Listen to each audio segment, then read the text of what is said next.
Good day. Welcome back to Jack's Tech Corner.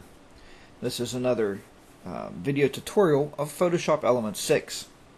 I do have one public announcement to make to you.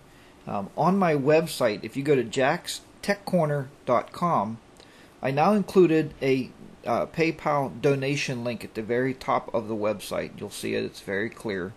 I'm not doing this to scare anybody away. The videos will remain free and open for everybody to enjoy and learn from. But it does take a little bit of money to run a website and to pay for the bandwidth that I need to host the servers and everything.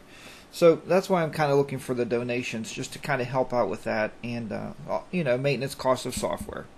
So that's it. That's my public service announcement. Now, I received a message here. This is my YouTube messages. As you see, I do receive a lot of them. From Little Lulu 54. And Little Lulu 54 asked, how do you install new fonts into Photoshop Elements? Well, this was a great question and actually led me to start learning more about installing fonts and how I would do that to actually make it so we can use these fonts in Photoshop Elements. So we're going to go ahead and answer this question with this video tutorial. What you'll do first is find some fonts, and I always like to go to Google and type in free fonts. Seems to be a nice way to find your fonts, and just click on any of them. And what we're going to do is look at these fonts and see what they look like.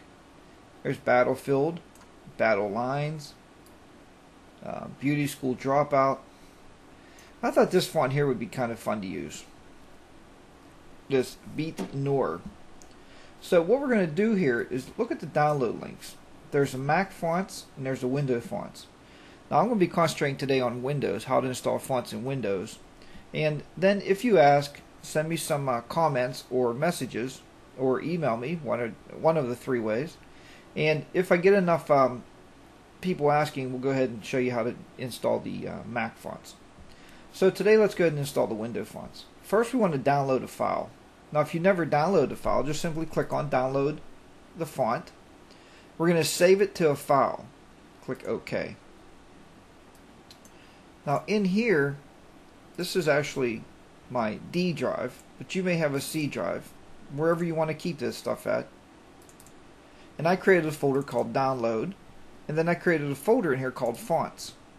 You want to make sure you create these folders, folks, or you won't be able to find your downloads. And that's the thing, people download stuff all the time and they call me up and say, Jack, I can't find what I just downloaded. So now we're going to be able to actually find this because we know exactly where we're putting it. Then click on save. At that point it's already done. Now I may have to adjust my windows here a little bit. No, it looks okay. We can work in here. Now let's go into the D drive. That's where we saved it, under download, and we saved it under fonts. And this is the font we just saved. So you're going to have to unzip these. These are compressed files. That's why there's a zip on the end. Just right click and you can click on actually open with compressed folders. Now I installed a program on my computer called WinRAR, R-A-R, and there's also another great zipping utility I use a lot called 7-Zip. So you can download either one of those and install that on your computer if you wish. They just seem to do a little bit more than what this compressed zip folders. This is the one built into Windows XP. So I'm going to go to Extract to Beat Noir, if I'm pronouncing that right. And as you see here, now we have a folder, and there's our new font. It's a TTF file. Now we're going to install that font onto our computer. So just click on your Start button and open up your control panel. There's our control panel. Now folks, this is pretty easy and straightforward. Just double click on fonts. Now you see we have fonts. This is all the fonts on your computer right here. Click under File and Install New Font. Now you're going to have to once again go back to where you unzipped that to. Mine was on the D drive. Download. And fonts. And also, just to make a note of this, this works for any program on your computer. Once you install these in Windows, It'll work on Microsoft Word or anywhere you want to change the fonts. You'll be able to do it because it's embedded into your Windows at that point. Let's double click the new font. Here it is listed right here. Click on it and click OK.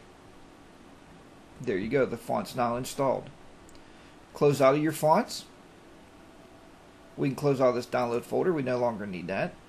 I'm going to just minimize this because you might want to install some more of these fonts later on. And now let's go ahead and see if that font is in fact installed. I'm going to just go File, New, Blank File. Give us a title. We'll just give it a title. It doesn't really matter what you call it. And that's not really big enough to really see this. Let me get you a new one here.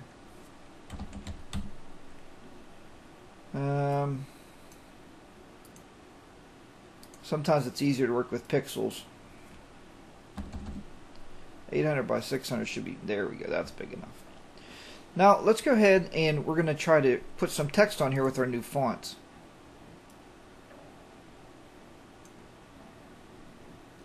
Alright, now let's go up here and look for the font that we just installed. Here it is right here. You see the name? It's a pretty big font. And we'll just put my name on there. We can go ahead and highlight that. We can change the color of the font just like we've done in the past. And there you go. There's the new font ready to go. We can add some background, just add a new layer. And you know, I always like the gradient tools. But somebody once asked, Jack, how do you change the background into just a solid color? Click this little paint bucket right here. We're going to look at the foreground color, I believe it is. And you can just simply paint. And remember, the layer on top of the text is the one going to show. So if you want your text to show, just grab that layer and put it back on top. To move our fonts around, we can just click there and we can move it wherever we want it. There you go. You created a new file with a brand new font. Well, thank you very much for viewing the videos, and thank you very much to Little Lulu for asking about fonts. You've actually led me to learn more than what I knew before, so that's good. It's a good question. And please remember the public service announcement. The donate button is there. Whatever you can feel you can donate is fine by me. Any little bit helps, and I really do appreciate it. Thanks again for watching these video tutorials. Keep the shutters clicking and keep the editors editing. I'll see you back here very soon for another video tutorial. Take care and bye for now.